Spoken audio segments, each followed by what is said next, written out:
Welcome to the Shreveport Connection, and this is Tommy. And this video is going to be about SmackDown, NXT, and Superstars for this week, and along with some brief news. And here we go with the brief news. WWE Hall of Famer Stone Cold Steve Austin will be filming scenes for the new movie with Adam Sandler, Grown Ups 2. According to JR'sBarbecue.com, Austin will be filming in July. The cast includes Adam Sandler, Taylor Lautner, Selma Hayek, Chris Rock, Rob Schneider, Kevin James, David Spade, and Nick Swardson. Austin is not listed on the IMDb cast yet. The movie is slated for July 2013 release. WWE has updated Chris Jericho's suspension length from indefinite to 30 days. And you can view the updated story at WWE.com thanks to .net reader Jonathan Good. It's good to see that it won't be dragged out any longer than necessary, just up until SummerSlam. Jericho admitted fault immediately at the length of the suspension should pacify anyone who was offended, though I must add that I've never yet to hear from any Brazilian readers who feel a suspension was even necessary, because everybody knows it's fake and it's just storyline. BusinessWeek.com has confirmed our report about WWE filing for new trademarks associated with the Raw Active interactive elements that will debut on the 1000th episode of Raw, July 23rd, 2012 this year.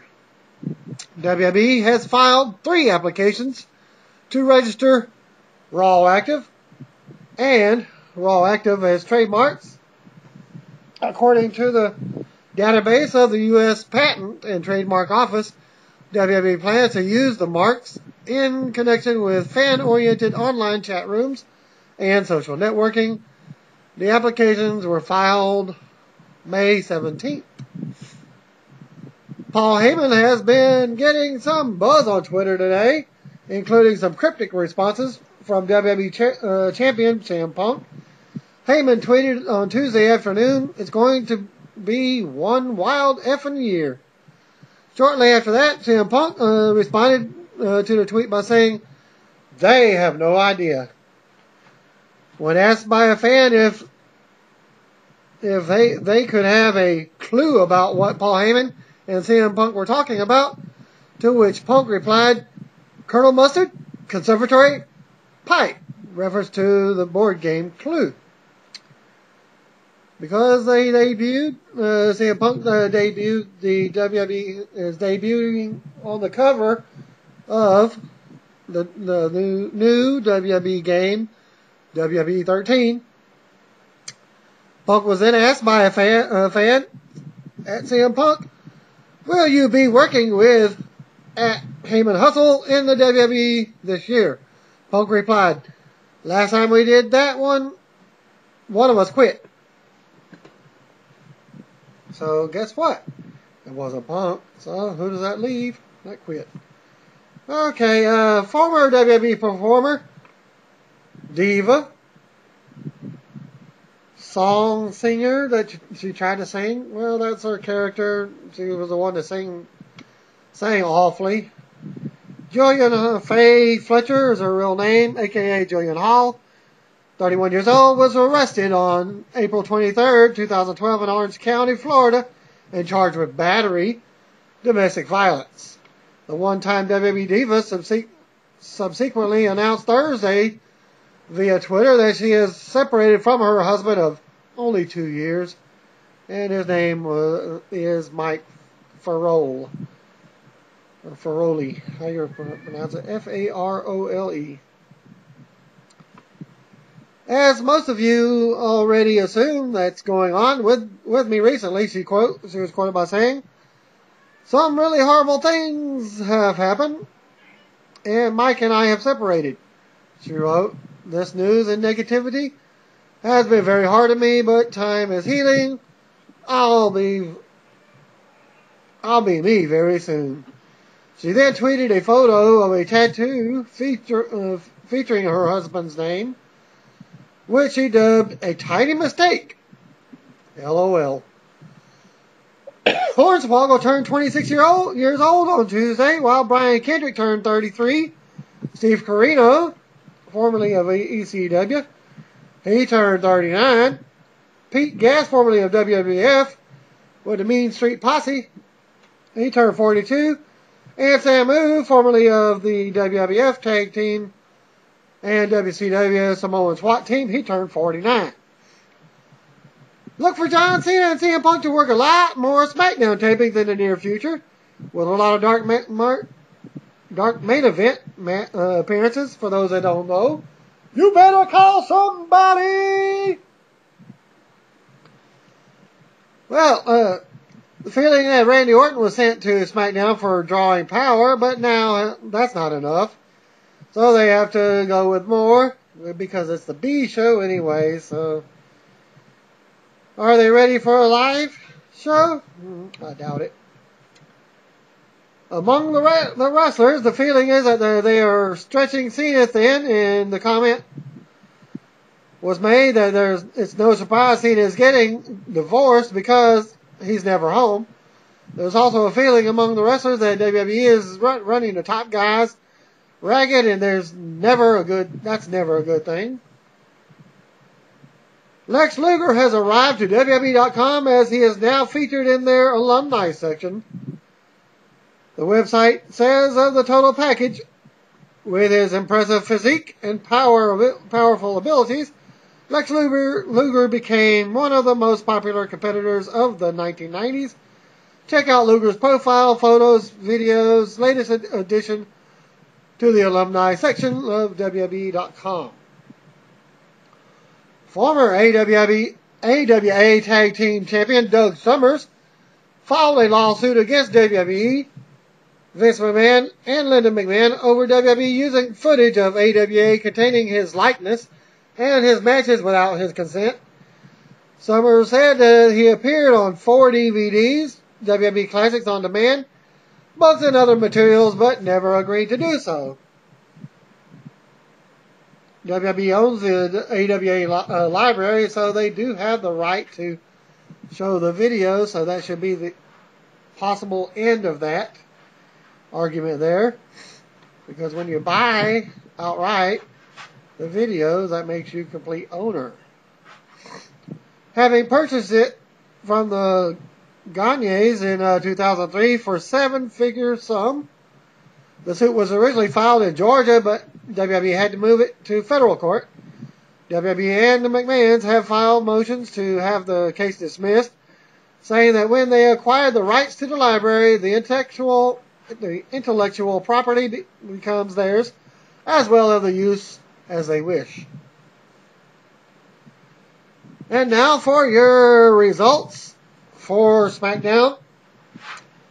NXT dark matches, which I only have seen like one dark match from the SmackDown version. There's supposed to be 2 main event dark matches, but I have seen no results as of 4:34 a.m. on Wednesday morning.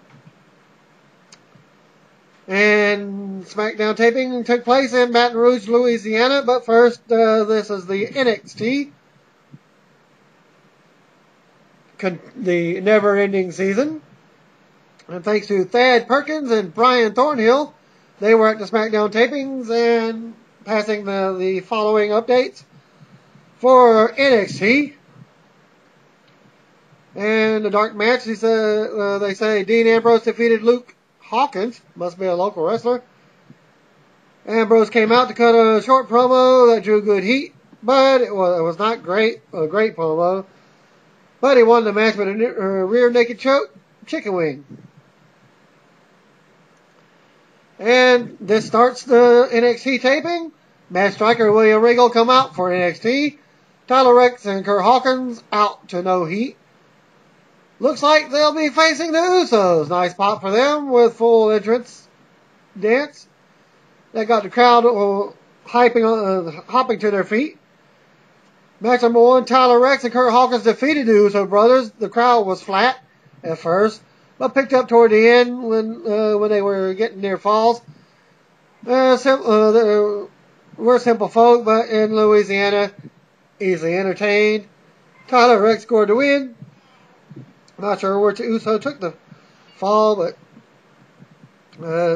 Rex and Hawkins won. Maxine came out to announce to the announcers table or booth. No one seems to care much. Her video is played nonstop like some sort of hell. Caitlyn comes out next. Then Tamina Snuka, and they have their match up next. Not much reaction from the crowd. Match number 2 was Caitlyn defeating Tamina Snuka, the daughter of Jimmy Superfly Snuka. Caitlyn won by submission in a match that was far too long. Roughly 3 people cared in the match from the crowd. Match number 3, returning to action, Justin Gabriel. He's been out for about a month. Justin Gabriel, Percy Watson, Derek Bateman defeated Johnny Curtis, Michael McGillicuddy, and JTG. Decent pop for most of everyone. Brian noted that he didn't think anyone knew who the heels or faces were. He knows he didn't. Justin made a big pin on JTG without his finishing move, the 450 splash, so it was a bit disappointing. But a decent 6-man tag overall. And that ended the NXT taping. And for those that don't know, NXT is posted around noontime on Wednesday on www.com, as well as their network YouTube account. Alright, then they set up the ring apron to wrap up NXT and set up for Superstars. As a comment from Brian, I said, thank goodness. And first, I'm giving the Raw version of the Superstars. Well, the dark match from Monday, Dean Ambrose cut a promo to some decent heat. He won in about a 5-minute match with a DDT against Tyson Kidd. He got a little pop as he left. And for Superstars for this week, didn't get any actual results, but Heath Slater went up against Zack Ryder. Tyson Kidd lost to Antonio Cesaro's. And the Raw version was Beth Phoenix defeating Alicia Fox. Beth won with a glam slam in roughly about a 6-minute match. The crowd was actually really into that match. And the second match from Raw, Tensai defeated Alex Riley. Total domination for 6 minutes. What happened to Tensai being a major player on Raw? Because he nor John Cena was on Raw at all.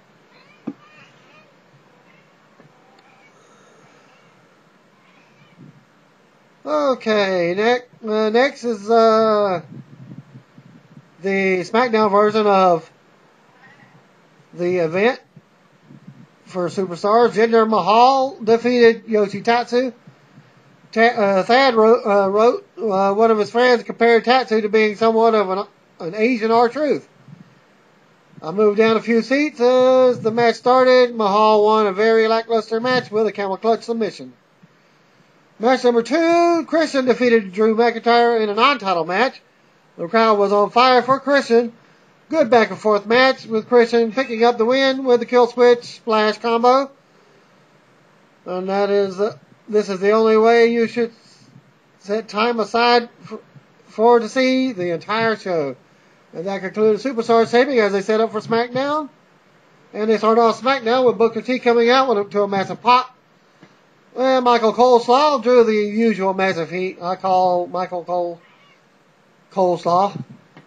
For those that are new to my programming, a few employees at work are catching on to it. Lillian Garcia received a nice applause. Wonder if she had some stage botches or anything that she said botches. Lately, that's what she's been doing. There was a notable statement during the open video that they said the WWE Championship will be defended for the first time on SmackDown in 4 years. They claimed it was 8 years on Monday's Raw. So which is it? So there's a big botch, not from Lillian Garcia, but from the announcers. Sheamus was out first to address the World Heavyweight Championship match with Alberto Del Rio at No Way Out. Then David Otunga came out to interrupt him. He set up a replay, Sheamus bowling over John Laurinaitis when he ran out to help John Cena on Raw last week. He demanded an apology. Sheamus rebuffed him.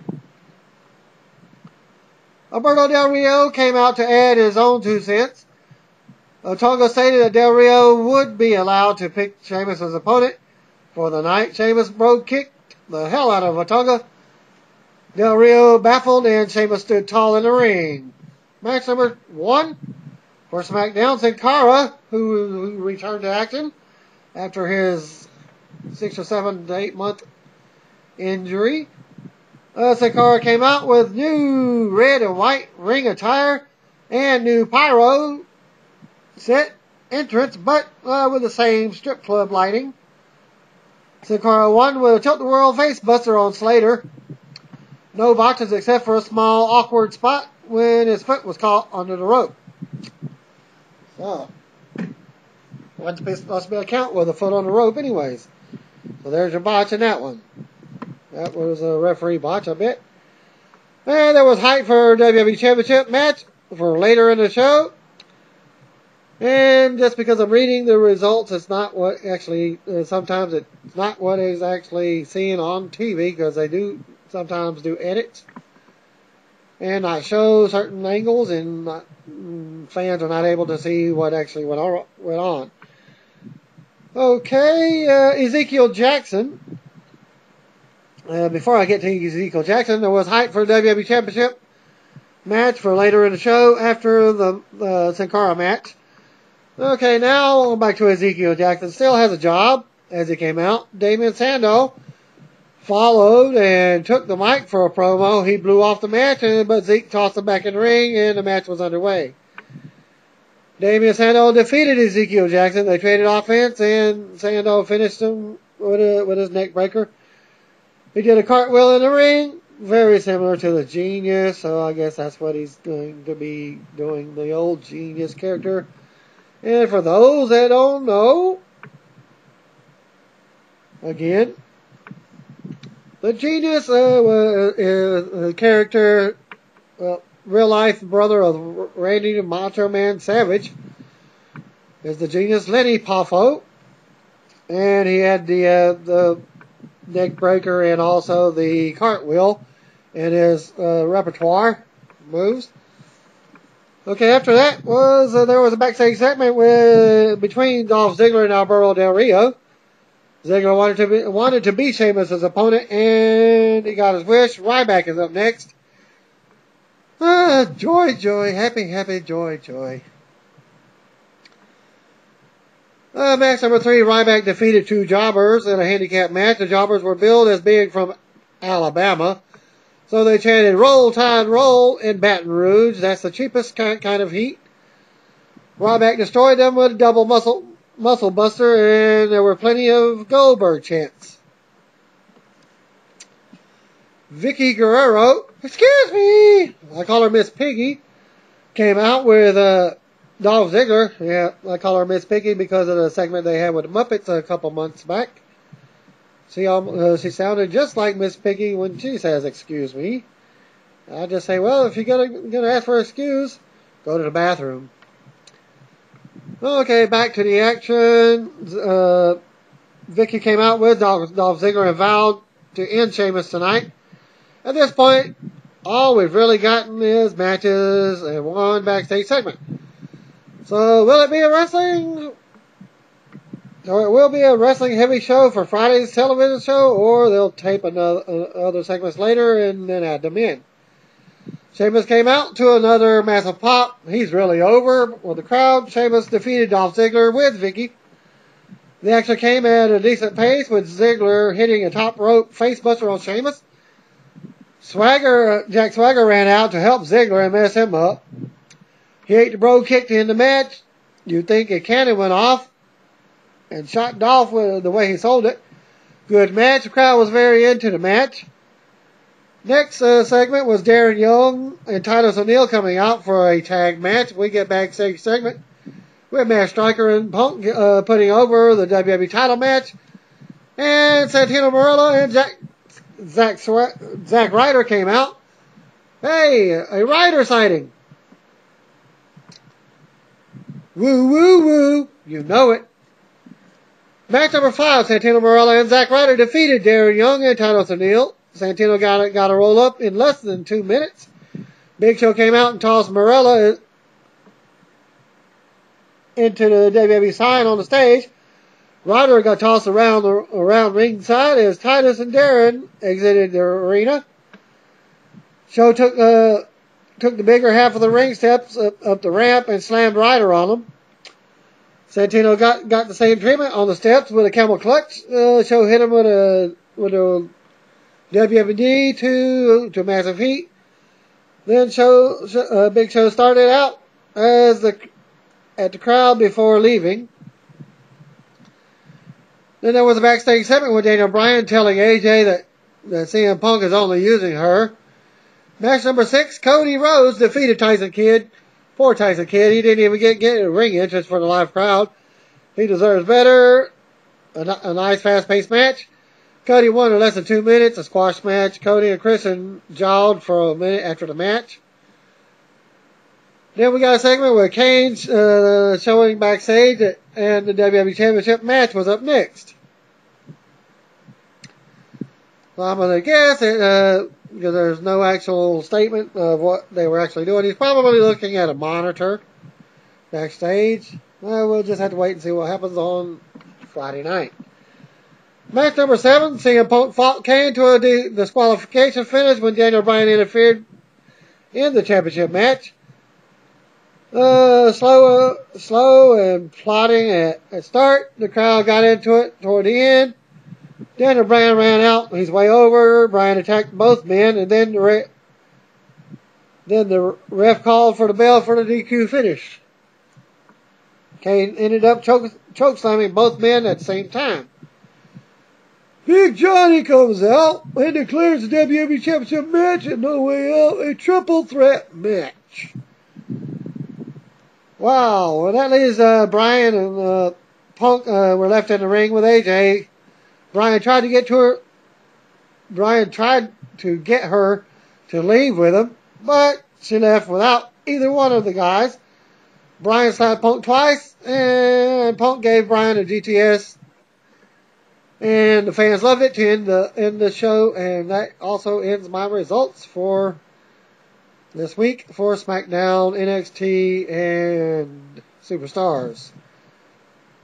And I will post some comments as soon as I get the results from the dark match main events, since there were 2 of them. So stay tuned, and God bless. See y'all. Y'all can see my videos again next week. Same Shreveport time, same Shreveport channel, or whatever channel that you or time that you are on, and try to view my videos. Peace out. Love y'all. Without y'all, there will be no Shreveport connection.